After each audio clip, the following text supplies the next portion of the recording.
Bonjour à tous, ça faisait longtemps que j'avais pas fait une petite vidéo. Je vais vous faire partager mon nouveau poulailler que j'ai fait. En fait, avant j'avais un poulailler que j'avais fabriqué en bois. Et le problème c'est que alors, je l'avais fabriqué en planche d'OSB, ça a tenu 2 ans, voire un petit peu plus. C'est vrai que j'en avais un petit peu marre et comment ça fait ça à des endroits. Donc fin du compte, je l'ai détruit, je l'ai brûlé. Il reste de la cendre par terre. Voilà, aujourd'hui j'ai voulu en refaire un sans les complications.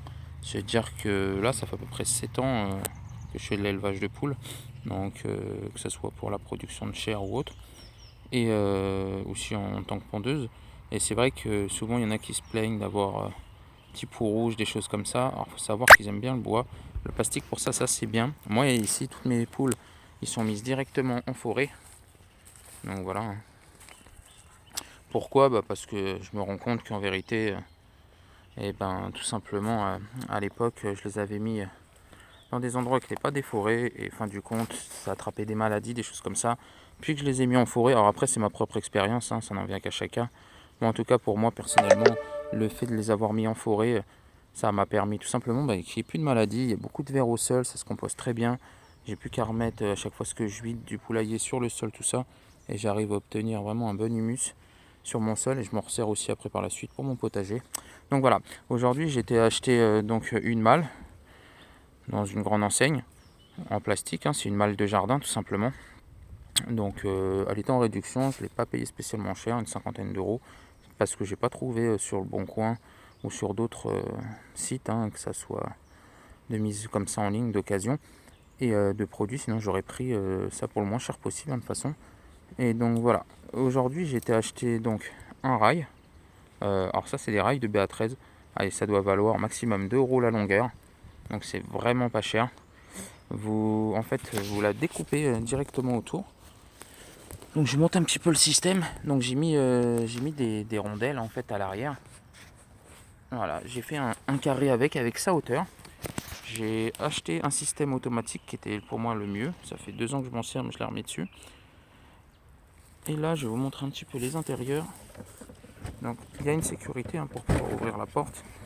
Hop là, vous voyez la sécurité, elle est juste là. Ça c'est bien parce qu'avec le renard quand même c'est toujours mieux. Alors après ici, bon, il y a des petites ouvertures pour les poignées. Ça je vais le refermer, soit mousse expansive ou avec directement de l'argile pour éviter qu'on ne sait jamais d'autres ravageurs puissent rentrer à l'intérieur. Donc vous voyez, je vais vous montrer le système. Donc voilà, j'ai mis le système de rondelles à l'arrière comme ceci. Voilà, à l'intérieur. Donc j'ai fixé d'abord mes rails. Par la suite, donc j'ai fait un retour sur les rails, c'est-à-dire ici, je suis venu découper mon rail. Voilà, pour venir les fixer dessus, pour y mettre mon boîtier. Et par la suite, donc j'ai mis ma porte sur le rail. À l'intérieur, j'ai pris ce que j'avais sous la main.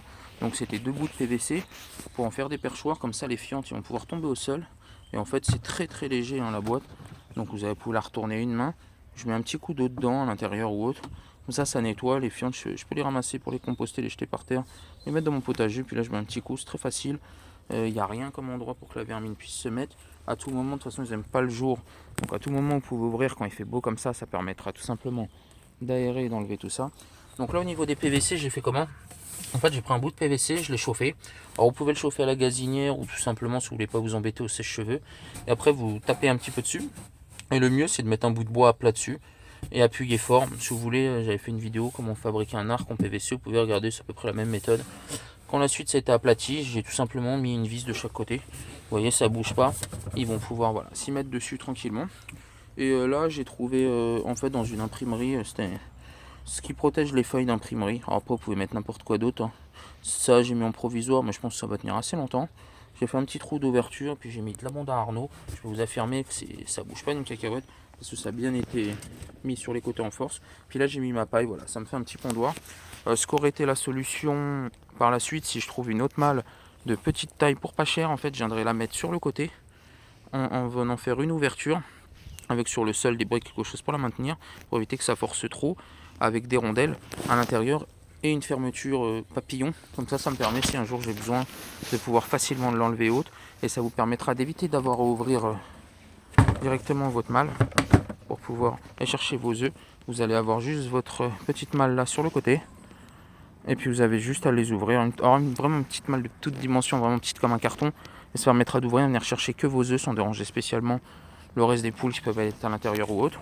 Et là voilà, mon système se ferme quand il fait nuit et monte quand il fait jour. Comme ça, au niveau des prédateurs, on est vraiment tranquille.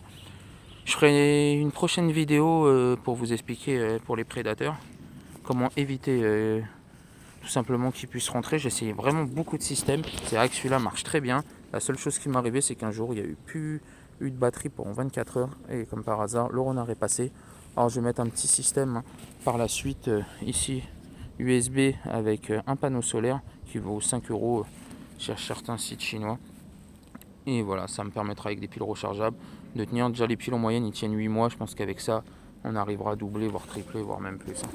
Je vous expliquerai par la suite comment on fait avec du barbelé facile pour le sol, pour pas cher. Voilà, je vous dis à plus tard pour une prochaine vidéo.